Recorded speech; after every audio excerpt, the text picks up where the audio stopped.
વડોદરા શહેરના ward number 13માં આવેલા કૃત્રિમ તળાવ ખાતે આજે રાત્રે 12 વાગ્યા બાદ દશામાની મૂર્તિઓનું વિધિવત વિસર્જન કરવામાં આવશે।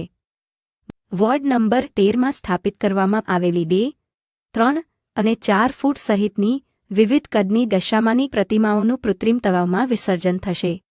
વિસર્જન દરમિયાન કોઈ અનિચ્છનીય ઘટના ન બને તે માટે પોલીસ પ્રશાસન સહિત તંત્ર દ્વારા જરૂરી વ્યવસ્થા કરવામાં આવી છે।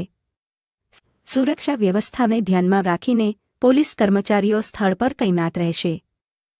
આ પ્રસંગે વોર્ડ નંબર 13ના કોર્પોરેટર ગોપાલભાઈ, નિધિબેન અને શૈલેષ ઠાકોર સહિતના આગેવાનો પણ સ્થળ પર ઉપસ્થિત રહ્યા હતા। દશામાની મૂર્તિઓમાં વિસર્જનને લઈને ભક્તોમાં પણ ભારે ઉત્સાહ જોવા મળી રહ્યો છે। તંત્ર દ્વારા ભક્તોને શાંતિપૂર્ણ રીતે વિસર્જન પ્રક્રિયામાં સહભાગી થવા અપીલ કરવામાં આવી છે। નમસ્કાર, હું નિધિ પટેલ, વોર્ડ નંબર 13ના કાઉન્સિલર। મારા સાથે જેટલા બી સાથી કાઉન્સિલર છે, ગોપાલભાઈ ગોહિલ, શૈલુભાઈ ઠાકોર અને આપણા મેયર શ્રી ગીતાબેન મકવાના, એમનું અમારા સૂચનથી બેઝિકલી અમે ગીતાબેનને, આપણા મેયરશ્રીને એમને જણાવ્યું હતું કે આ રીતે આપણે કૃત્રિમ તળાવ આપણા જે લિસ્ટ આવ્યું હતું એ બધા જ ઝોનમાં, બધા જ વોર્ડમાં મોસ્ટલી આર્ટિફિશિયલ પોન્ડની વ્યવસ્થા કરવામાં આવી હતી। એમાં વોર્ડ નંબર 13 જ બાકી રહી ગયું હતું। એટલે બધી જ અમારા જેટલા વોર્ડ નંબર 13ના જેટલા બી ભક્તો છે એમની વેદનાને સમજીને આ ઇનિશિયેટિવ લેવામાં આવ્યું છે। આ ફર્સ્ટ ટાઈમ આવી રીતે થયું છે કે આપણા વહીવટી વોર્ડના કમ્પાઉન્ડમાં, અહીંયા વોર્ડ નંબર 13માં આ આર્ટિફિશિયલ પોન્ડ આપણે અત્યારે વ્યવસ્થા કરી છે અને 2 દિવસથી કમ્પ્લીટલી આખી વીએમસીની ટીમ, પોલીસ પ્રશાસન એ બધા જ આ ઇનિશિયેટિવમાં કન્ટિન્યુઅસલી કામમાં લાગી ગયા છે। સાથે સાથે આજે 12 વાગ્યાથી બધા જ ભક્તજનોને આપના માધ્યમથી હું ઇન્વાઇટ કરું છું કે બધા જ આવો।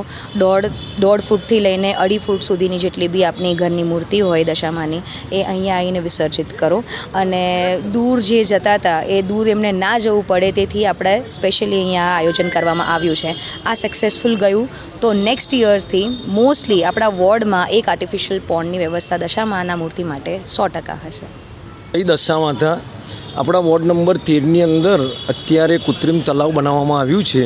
એમાં અમારા વડોદરા શહેરના મેયર શ્રી ગીતાબેન મકવાનાના સૂચનથી અને અમે સૌ સાથી કોર્પોરેટરો શૈલુબાપુ, નિધિબેન અને હું પોતે ગોપાલભાઈ આપણા વોર્ડ નંબર 13માં કૃત્રિમ તળાવની દશામાતાના વિસર્જન માટે કોઈ વ્યવસ્થા નહોતી, એટલે અમે સૂચન કર્યું કમિશનરશ્રીને અને એમને તાત્કાલિક ધોરણે અમને આ વ્યવસ્થા કરી આપી।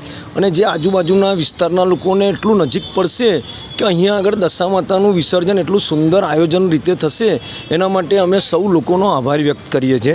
કેટલાનો સ્વિમિંગ પુલ બનાવવામાં આવ્યો છે અહીંયા આગળ? એટલે આ તો અત્યારની તારીખમાં 2.5 થી 3 ફૂટની મૂર્તિ 500 થી 600 મૂર્તિ અહીંયા આગળ આવી જશે, એવી વ્યવસ્થા અમે અહીંયા આગળ કરાવડાવી છે।